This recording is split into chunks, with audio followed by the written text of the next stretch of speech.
प्राचीन कथा। मित्रों, दुखों का अंत कब होता है और दुखों का अंत कैसे होता है, यह एक गूढ़ प्रश्न है। तो आइए एक दृष्टांत के द्वारा हम आपके सामने इसको रखते हैं। एक बार भगवान शिव और माता पार्वती कैलाश पर्वत पर विराजमान हैं और मृत्युलोक को देख रहे हैं। मृत्युलोक में नाना प्रकार की व्याधियां हैं। माता पार्वती देख रही हैं कि कुछ तो अत्यंत ही धनाढ्य हैं, जबकि कुछ अत्यंत ही गरीब। अब माता पार्वती जी जब उन गरीबों को देखती हैं तो उन्हें अत्यंत कष्ट होता है और वह भावुक होकर के महादेव से कहती हैं कि हे स्वामी, क्या पृथ्वी पर सभी एक जैसे नहीं हो सकते हैं? क्या ये गरीब कभी धनवान नहीं बन सकते हैं? क्या इनके दुखों का अंत नहीं हो सकता है? और अगर हो सकता है तो कैसे हो सकता है? जब माता पार्वती के ऐसे शब्द सुनते हैं महादेव तो कहते हैं कि हे देवी, आपने बहुत अच्छा प्रसंग उठाया है। ये जो गरीब हैं, इन गरीबों को किस तरह से मुक्ति मिलेगी गरीबी से, उसको मैं आपको एक दृष्टांत के रूप में बताता हूँ। तो सुनिए, ये बहुत ही प्राचीन कथा है। एक नगरी है जिस नगरी का नाम होता है चंद्रपुरी। त्रेता युग में चंद्रपुरी नगरी में एक राजा राज्य करते थे, जिन राजा का नाम था सुखदेव।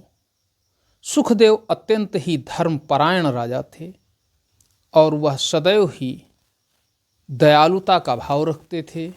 जो भी उनके राज्य में पीड़ित होता था, व्यथित होता था, परेशान होता था, वह उसकी सदैव सहायता करते थे और जितनी हो सकती थी उतनी सहायता करते थे। इसी क्रम में एक स्थिति ऐसी बनती है कि सुखदेव राजा थे तो वो शिकार खेलने के लिए जंगल में जाया करते थे। जब वो जंगल से शिकार खेल करके वापस आ रहे थे तो उस बियावान जंगल में एक स्थान पर उन्हें एक 5 वर्ष का बालक दिखाई दिया, जो बालक एक चिता के सामने खड़ा है और उसके सामने चिता जल रही है और वह चिता के सामने खड़े होकर के कह रहा है कि हे माता, मैं सौगंध खाता हूँ आपकी कि आपके जीवित रहते भले ही मैं धनाढ्य नहीं बन सका, धनवान नहीं बन सका, लेकिन अब मैं धनवान बनूंगा और आपकी वो संपूर्ण इच्छाएं पूर्ति करूंगा जो आपने मेरे लिए अपने हृदय में संजो कर रखी थी। जब बालक की ऐसी स्थिति को देखते हैं महाराज सुखदेव, तो वह बालक की तरफ अपने घोड़े को बढ़ा देते हैं। बालक जब अपने पास एक व्यक्ति को आता हुआ देखता है, क्योंकि बालक को नहीं पता है कि सुखदेव कौन है, तो वह वहाँ से भाग खड़ा होता है। जब वो भाग खड़ा होता है तो राजा उसको रोकते हैं और कहते हैं कि हे पुत्र, रुक जाओ, मैं तुम्हारा शत्रु नहीं हूँ, मैं तुम्हें कोई भी क्षति नहीं पहुँचाऊँगा, बल्कि मैं चंद्रपुरी का राजा हूँ और मेरा नाम सुखदेव है। मैं तुम्हारी सहायता करने योग्य हूँ और मैं आपकी सहायता करना चाहता हूँ। बालक रुक जाता है तो राजन उस बालक से पूछते हैं कि हे बेटा, तुम्हारा नाम क्या है? तब वो बालक कहता है कि मेरा नाम प्रताप है। राजन कहते हैं कि इस बियावान जंगल में तुम क्या कर रहे हो? तो वो बालक कहता है कि राजन, मैं इस बियावान जंगल में अपनी माता की चिता के पास खड़ा होकर के धनवान बनने की शपथ ले रहा हूँ।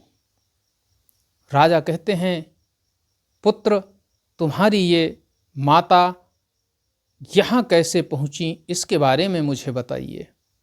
तब वो बालक कहता है कि हे राजन, मैं इतना अभागा हूँ कि ये जो सामने चिता जल रही है, ये मेरी माता, मेरे पिताजी ने मेरी माता से विवाह किया। मेरी माता गरीब घर की कन्या थी, जबकि मेरे दादा, जिनका नाम हरिदास सेठ था और वह देवधर राज्य के बहुत ही धनाढ्य व्यक्ति हुआ करते थे, मेरे पिता ने मेरी माँ को पत्नी के रूप में स्वीकार किया। क्योंकि मेरी माता एक गरीब परिवार से थी, इसलिए वो दहेज में कुछ भी लेकर नहीं आई थी। मेरे दादा इस बात से अत्यंत ही नाराज थे और वह सदैव ही मेरी माता को ताना दिया करते थे। लेकिन भगवान को फिर भी उन पर दया नहीं आई और कुछ ही वर्षों बाद मेरे पिता का एक एक्सीडेंट में देहावसान हो गया। पिता की मृत्यु के बाद माता के ऊपर कई तरह के आरोप लगाकर मेरे दादा हरिदास सेठ, उन्होंने उन्हें घर से निकाल दिया और कुलटा, कुलघातनी, पता नहीं कितने शब्दों का प्रयोग करके उन्हें घर से बाहर कर दिया। मेरी माता के पास अब कोई भी आश्रय नहीं था। पिताजी के न होने की वजह से उनके पास कोई भी सहारा नहीं था। माता बिना किसी सहारे के इस बियावान जंगल में चली आईं और यहाँ पर एक कुटी बना करके रहने लगीं। उसके कुछ समय बाद मेरा जन्म हुआ। माता ने मुझे पाला पोसा, जो कुछ भी उनके पास था वह मुझे प्रदान किया। मैं नहीं जानता था कि सुख क्या होता है और ना ही जानता हूँ, लेकिन मेरी माता ने मरने से कुछ समय पहले मुझे बुलाया और कहा कि बेटा, तुम बड़े होकर के बहुत ही धनवान बनना, क्योंकि धन के बिना इस दुनिया में कुछ भी नहीं है। जो गरीब है वो समझो अभिशाप है, क्योंकि मैंने गरीबी देखी है और मैं नहीं चाहती हूँ कि मेरा पुत्र गरीबी देखे। मैं माता के जीवित रहते तो उनकी इस आस को पूरी नहीं कर सका, लेकिन अब जब माता मेरे बीच नहीं है तो मैं उनकी चिता के सामने ये सौगंध लेता हूँ कि मैं अपने जीवन में बहुत ही धनाढ्य व्यक्ति बनूंगा, धन की कोई कमी नहीं रखूंगा। राजा उस बालक की ऐसी स्थिति को देखकर भावुक हो जाते हैं और बालक भी अपनी माता को याद करते हुए रोने लगता है। जब बालक विलाप कर रहा होता है तब राजा उस बालक को ढांढस बंधाते हैं और उससे कहते हैं कि हे बेटा, तुम मेरे साथ चलो, क्योंकि इस घनघोर जंगल में, इस बियावान जंगल में तुम्हें धन की प्राप्ति कहाँ से होगी, तुम कैसे धनवान बनोगे और अपनी माता के सपने को कैसे पूरा करोगे। तुम मेरे साथ राजमहल चलो, मैं तुम्हारी हर तरह से मदद करूँगा और तुमको धनवान बना दूँगा। जब इस तरह की बातें वह बालक सुनता है तो वह राजा के साथ राजमहल को चलने के लिए तैयार हो जाता है।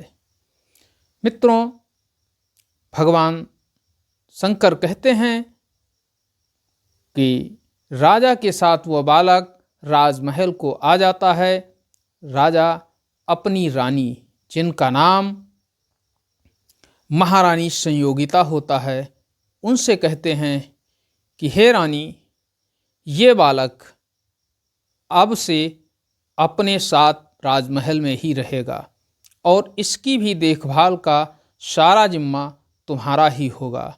इसकी भी उसी तरह से परवरिश होगी जैसे हमारे राजकुमार और राजकुमारी की होती है। रानी ने राजा के सामने तो प्रसन्न मुख से उस बालक को स्वीकार कर लिया, लेकिन रानी के अंतर मन में क्या चल रहा था यह किसी को पता नहीं था। रानी समझती थी कि ऐसा न हो बड़ा होकर यह मेरे पुत्र का प्रतिद्वंदी हो जाए। मित्रों, राजा लोगों के पास अक्सर काम हुआ करता था और वह अपने राज्य से बाहर जाया करते थे, और राजा सुखदेव भी किसी कार्य की वजह से अपने राजमहल से बाहर गए हुए थे। जब भोजन करने का समय आया तब रानी ने अपने पुत्र और पुत्री को सोने के थाली में भोजन दिया, और वहीं इस प्रताप नाम के 5 वर्षीय बालक को उन्होंने पत्तल में भोजन दिया। जब पत्तल में भोजन प्रताप को मिला और उसने देखा कि हमारे पास में ही राजकुमार और राजकुमारी बैठी हुई हैं, उनको सोने की थाली में भोजन मिला है, तो उसने भोजन करने से इनकार कर दिया और उसने कहा कि मुझे जब तक सोने की थाली में भोजन नहीं मिलेगा और प्रेम पूर्वक भोजन नहीं मिलेगा, तब तक मैं इस राजमहल में भोजन नहीं करूँगा। मित्रों, रानी तो यही चाहती ही थी कि किसी भी तरह से ये बात ही टल जाए, ये चला जाए, और इसके जाने से रानी को चैन मिलना था। उनकी कुटिल नीति थी कि इसको यहाँ से भगा दिया जाए। मित्रों, भोजन न करने के बाद वह प्रताप वहाँ से चला जाता है। अब कहाँ जाएगा, क्योंकि उसका जन्म ही जंगल में हुआ था, इसलिए वह जंगल की ओर ही रुख करता है। 1 दिन बीत जाता है, 2 दिन बीत जाते हैं, 3 दिन बीत जाते हैं। इसी बीच राजा का पुनः राजमहल में आगमन होता है और राजा प्रताप के बारे में रानी से पूछते हैं। तो रानी कहती हैं कि वह बहुत ही दुष्ट था, बालक था। उसने भोजन भी नहीं किया और वह सोने की थाली में भोजन करने की मांग कर रहा था। जब मैंने उससे कहा कि मैं तुम्हें भोजन सोने की थाली में नहीं दे सकती हूँ, क्योंकि मैं उसकी परीक्षा ले रही थी, ये कैसा है, इस तरह से उसने मुझे अपशब्द कहते हुए राजमहल से वो बाहर चला गया। राजा समझ गए कि रानी बहाना बना रही है। रानी पर राजा अत्यंत ही क्रोधित हुए और उन्होंने तुरंत ही एक सैनिक को बुलाया और उसे आदेश दिया कि देखिए, ढूंढिए वो बालक कहाँ है और उसे तुरंत ही हमारे सामने प्रस्तुत किया जाए। सैनिक ने पूरा राजमहल टटोल लिया, कहीं भी वो बालक उसे दिखाई नहीं दिया। जब बालक नहीं दिखाई दिया तो राजा अत्यंत व्याकुल हो गए, क्योंकि उनके द्वारा एक की मदद करनी थी और वह वहाँ से जा चुका है। राजा ने तुरंत ही आदेश दिया कि मेरा घोड़ा तैयार किया जाए। राजा के आदेश करते ही सैनिकों ने तुरंत ही घोड़ा तैयार किया। राजा घोड़े पर सवार हुए और उन्होंने सोचा कि जरूर यहाँ से निकल करके वो जंगल की ओर ही गया होगा। राजा भी घोड़े से जंगल की ओर निकल गए। राजा उस बालक को ढूंढते रहे, लेकिन वो बालक राजा को नहीं मिला। राजा ने कई वर्षों तक उसको ढूंढा, लेकिन वो नहीं मिला। फिर थक हार कर राजा पुनः अपनी राजधानी वापस आ जाते हैं। चंद्रपुरी वापस आकर राजा राज्य करने लगते हैं। वो बालक भ्रमण करता करता गंगा नदी के किनारे पहुंच जाता है। मित्रों, गंगा नदी के किनारे ही भगवान शिव कहते हैं कि कश्यप मुनि का आश्रम था। कश्यप मुनि अत्यंत ही उदार विचारों के महर्षि थे और वह सदैव मानव सेवा में तत्पर रहते थे। जो कोई भी यात्री उस रास्ते से गुजरता था वह उसका पूरा सेवा सत्कार करते थे और उसको विश्राम देते थे अपने यहाँ। मित्रों, इससे महर्षि कश्यप की ख्याति दूर दूर तक फैलती जा रही थी। दैव योग से वो बालक प्रताप भी महर्षि कश्यप के आश्रम में पहुंचा। महर्षि कश्यप ने उसके बारे में उससे पूछा। तब उसने अपनी सारी राम कथा महर्षि कश्यप को कह सुनाई।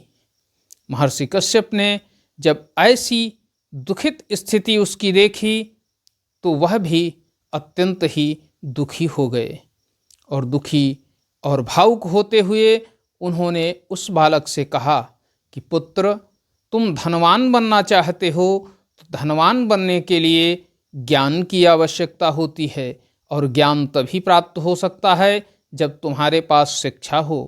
बालक ने कहा, महर्षि, मेरे पास इतना भी धन नहीं है कि मैं शिक्षा ग्रहण कर सकूं। तब महर्षि कश्यप ने उस बालक से कहा कि हे पुत्र, यदि तुम शिक्षा ग्रहण करना ही चाहते हो तो हमारे आश्रम में रहकर तुम शिक्षा ग्रहण कर सकते हो। यहाँ पर तुमसे कोई भी मूल्य नहीं लिया जाएगा। मित्रों, बालक ने जब महर्षि की इस तरह की दयालुता देखी तो वह बालक महर्षि के आश्रम में रहकर शिक्षा ग्रहण करने लगा। शिक्षा ग्रहण करते करते कई वर्ष बीत गए और वह बालक जो कि 5 वर्ष का था वह युवा हो गया। एक दिन महर्षि ने उस बालक से कहा कि प्रताप, अब तुम्हारी शिक्षा पूर्ण हो गई है। अब तुम स्वतंत्र होकर के विचरण कर सकते हो और जिस वजह से तुम्हारा जन्म हुआ है, जो तुमने प्रण लिया है, उसको पूरा कर सकते हो। तब प्रताप ने महर्षि से कहा कि हे महर्षि, आपने मेरे ऊपर इतना उपकार किया है, आपने मुझे शिक्षित किया है, लेकिन फिर भी आपको इसका मूल्य देने को मेरे पास कुछ भी नहीं है। तब महर्षि ने एक बार पुनः उसे समझाया और कहा कि हे पुत्र प्रताप, शिक्षा का कोई मूल्य नहीं है, क्योंकि शिक्षा अमूल्य होती है। कोई भी शिक्षा का मूल्य प्रदान नहीं कर सकता है। तुम्हारी जिस अवस्था में तुमने हमारे आश्रम में कदम रखा था, तुम्हें उसका प्रतिफल मिला और मैं प्रसन्न हूँ कि मेरे समस्त शिष्यों में तुम सबसे योग्य हो और पूरी लगन के साथ तुमने शिक्षा ग्रहण की है। अब तुम जाओ और जा कर के अपने धनवान बनने के सपने को साकार करो। जब तुम आगे जाओगे तो एक नगरी पड़ेगी जिसका नाम होगा चंद्रपुरी। वहाँ का राजा सुखदेव अत्यंत ही दयालु, सहृदय और प्रजावत्सल है। तुम उसके पास जाओ और कोई कार्य करोगे जिससे तुम भविष्य में धनवान बनोगे। गुरु की ऐसी बातें सुन करके वो बालक प्रताप वहाँ से चल देता है। क्योंकि अब वह युवा हो चुका था तो वह धीरे धीरे चलता हुआ चंद्रपुरी पहुँचता है। जब वह चंद्रपुरी में प्रवेश करता है तब उसे ज्ञात होता है कि चंद्रपुरी में शोक व्याप्त है। उस शोक का मुख्य कारण यह था कि उस चंद्रपुरी राज्य का जो महामंत्री था वह उसकी मृत्यु हो चुकी थी, स्वर्गवासी हो चुका था। इस वजह से वहाँ पर राजकीय शोक था। मित्रों, महर्षि कश्यप के द्वारा उसे बताया गया था कि दूसरों की सेवा करना ही सबसे बड़ा धर्म है और अगर तुम किसी की मदद करते हो तो वह मदद ही इस दुनिया की सबसे बड़ी सेवा है। यही एक मानव का पहला धर्म है। मित्रों, वह भी उन सभी सिद्धांतों को मानता था और वैसा ही करता था।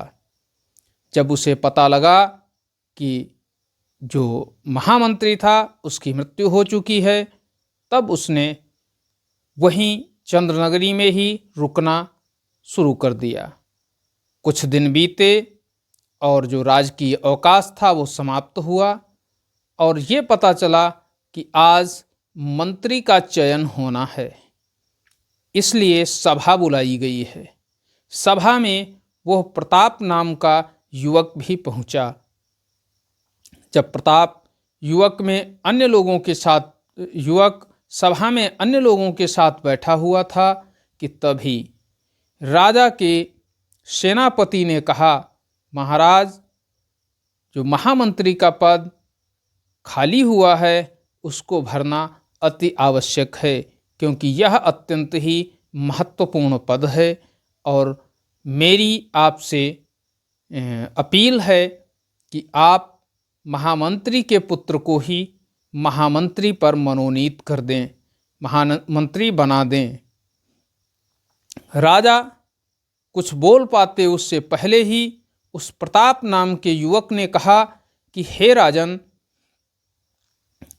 मंत्री के पद पर उसका चयन होना चाहिए जो वास्तव में महामंत्री के योग्य हो, और मैं महामंत्री के पद के लिए आवेदन करना चाहता हूँ, और यदि मैं आपकी परीक्षा में सफल ना हो पाऊँ तो जो भी आप दंड देंगे वह दंड मुझे स्वीकार्य है।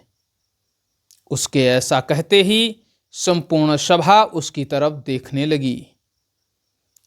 इसी बीच मंत्री का पुत्र भी अपने स्थान से उठकर खड़ा हुआ और उसने कहा कि हे महाराज, मैं भी महामंत्री के पद के लिए दावेदारी प्रस्तुत करता हूँ। राजा ने जब देखा कि दो व्यक्ति महामंत्री पद के लिए दावेदारी प्रस्तुत कर रहे हैं, तब उन्होंने कहा कि ठीक है, मैं तुम दोनों की परीक्षा लूँगा। जो परीक्षा में सफल होगा उसे ही मैं अपना महामंत्री नियुक्त करूँगा। तब राजा ने एक सैनिक से कहा कि जाइए और वह जो दोनों सोने की तलवारें रखी हुई हैं उनको ले आइए। दोनों सोने की तलवारें उस सैनिक के द्वारा लाई गईं और राजा ने उस प्रताप, जिसने कि वहाँ पर अपना नाम अभय बताया, क्योंकि वह नहीं चाहता था कि प्रताप नाम बताने से राजा उसे पहचान ले, उसने अभय नाम बताया और राजा ने एक तलवार अभय को दी और दूसरी तलवार उस मंत्री पुत्र को दी और उन्होंने कहा कि हे मंत्री पुत्र, तुम पूर्व दिशा में अंग देश के राजा, जिनका नाम सोमदत्त है, उनके पास यह तलवार लेकर जाओ और उन्हें उपहार रूप में भेंट करो।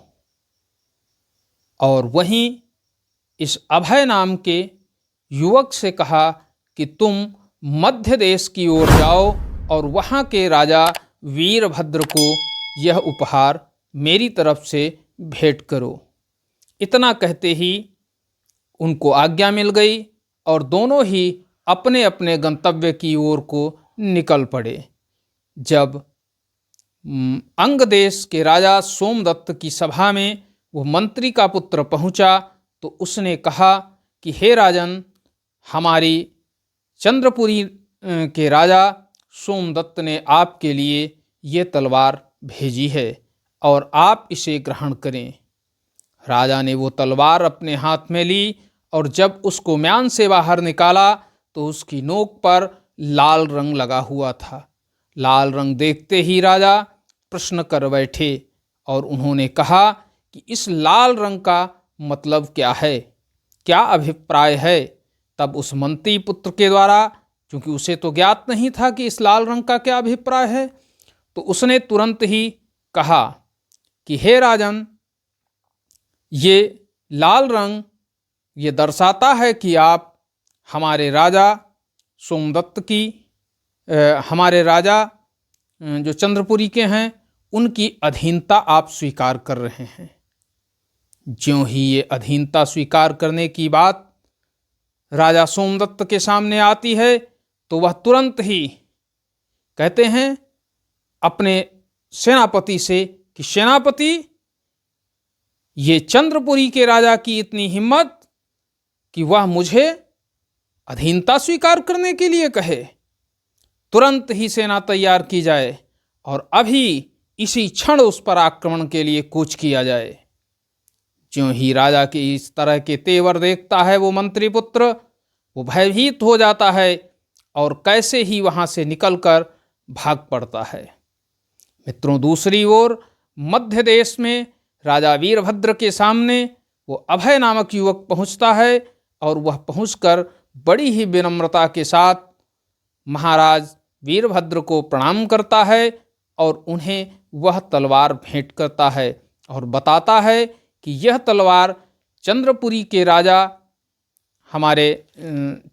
के राजा सुखदेव जी की तरफ से आपको मित्रता की भेंट दी गई है, इसे आप सहर्ष स्वीकार करें राजन। राजा वीरभद्र भी उस तलवार को जब म्यान से बाहर निकालते हैं तो उसकी नोक पर लाल रंग लगा हुआ देखते हैं तो कहते हैं कि ऐ दूत, ये लाल रंग इसकी नोक पर क्यों लगा हुआ है?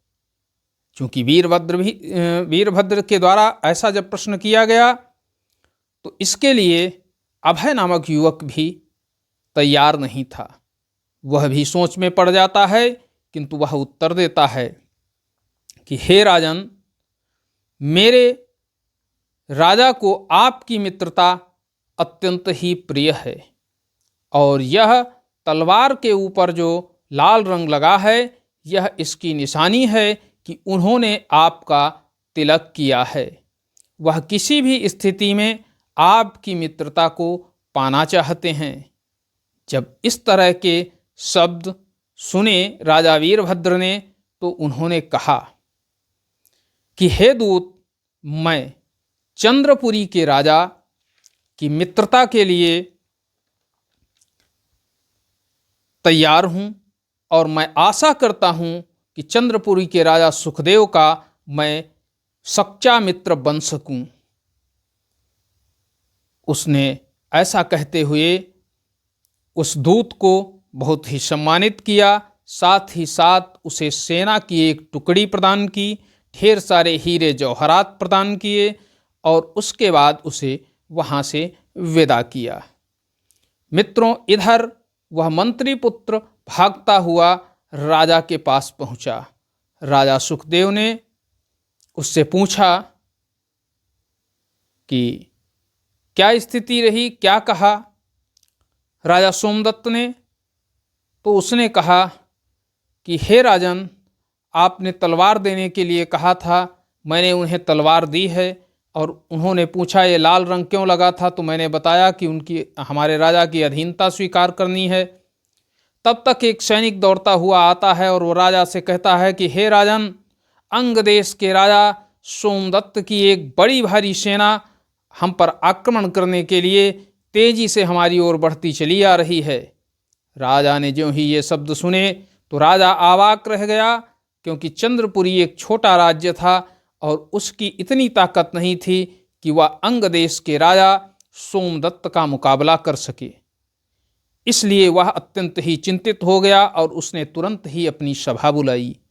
सभा जब आई तो राजा चिंतित था।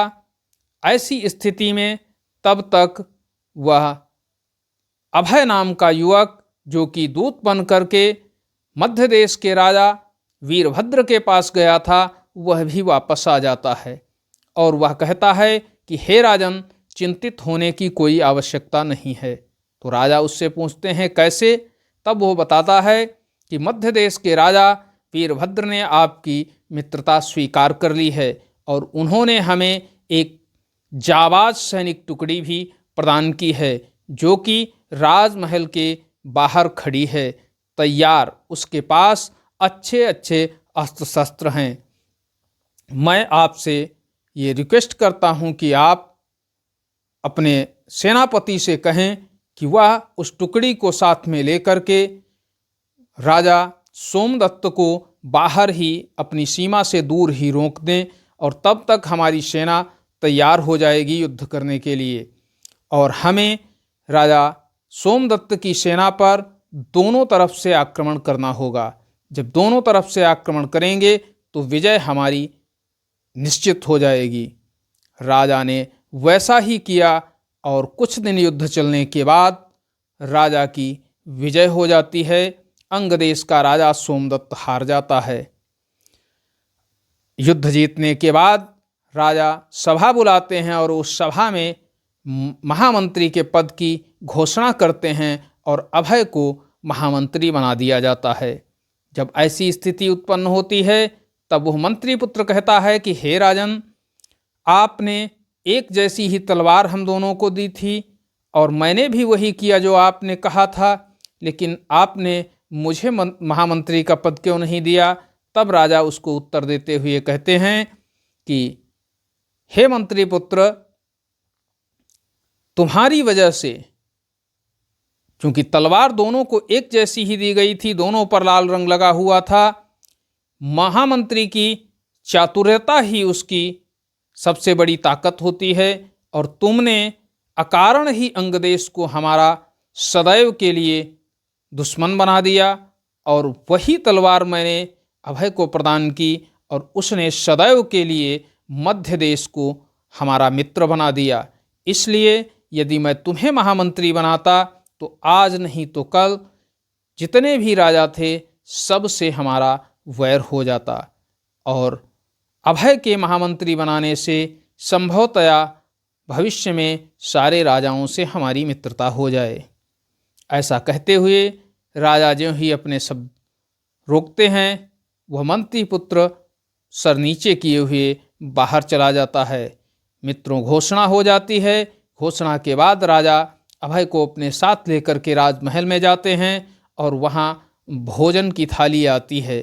तब राजा की जो भोजन की थाली है वो सोने की है और उस महामंत्री अभय की जो थाली है वह चांदी की है। जब चांदी की थाली वह अभय देखता है तो वह कहता है कि मैं चांदी की थाली में भोजन नहीं करूँगा, मैं भी सोने की थाली में ही भोजन करूँगा। तब राजा कहते हैं ठीक है, सोने की थाली का प्रबंध किया जाए। रानी सोने की थाली में उसके लिए भी भोजन परोस कर लाती हैं और जब सामने सोने की थाली आ जाती है तब वो कहता है कि हे महारानी, आपके पास बहुत वर्ष पहले एक 5 वर्ष का बालक आया था और उसको आपने पत्तल पर भोजन कराना चाहा था और उसने भोजन नहीं किया था और वो चला गया था। तो रानी कहती हैं कि हाँ, वह बालक अत्यंत हठी और बहुत ही दुष्ट था, लेकिन तुम्हें उसके बारे में कैसे जानकारी है? उसने तो कहा था कि जब तक सोने की थाली में मुझे भोजन नहीं मिलेगा तब तक मैं राजमहल में भोजन नहीं करूँगा। तब अभय नामक महामंत्री कहता है कि हे महारानी, वह ढीठ बालक मैं ही हूँ और आपको बहुत बहुत धन्यवाद देता हूँ, क्योंकि आपके द्वारा यदि इस तरह से मेरा तिरस्कार न किया गया होता, आपके द्वारा इस तरह का षड्यंत्र न रचा गया होता, तो शायद आज मेरे धनवान बनने की जो इच्छा थी वह इतनी बलवती नहीं होती और मैं इस पद तक नहीं पहुँच पाता। तब राजा महारानी की तरफ देखते हुए कहते हैं कि हे महारानी, देखा, समय किसी का गुलाम नहीं होता है, समय सबका बलवान होता है। इसलिए कोई भी व्यक्ति न कमज़ोर होता है न गरीब होता है, हर व्यक्ति एक जैसा होता है। अगर कोई गरीब होता है या अमीर होता है तो वह उसका समय होता है। मित्रों, महादेव ने ये कहानी माता पार्वती को सुनाई। अगर कहानी अच्छी लगी हो तो वीडियो को लाइक कर दें, चैनल को सब्सक्राइब कर लें, साथ ही साथ कमेंट करके बताएं कि और ही ऐसी ही मोरल कहानियाँ किस तरह की आप सुनना चाहते हैं, हम आपको सुनाएंगे। मित्रों, मिलते हैं अगले दिन अगली कहानी के साथ। तब तक के लिए जय हिंद, जय भारत, नमस्कार मित्रों।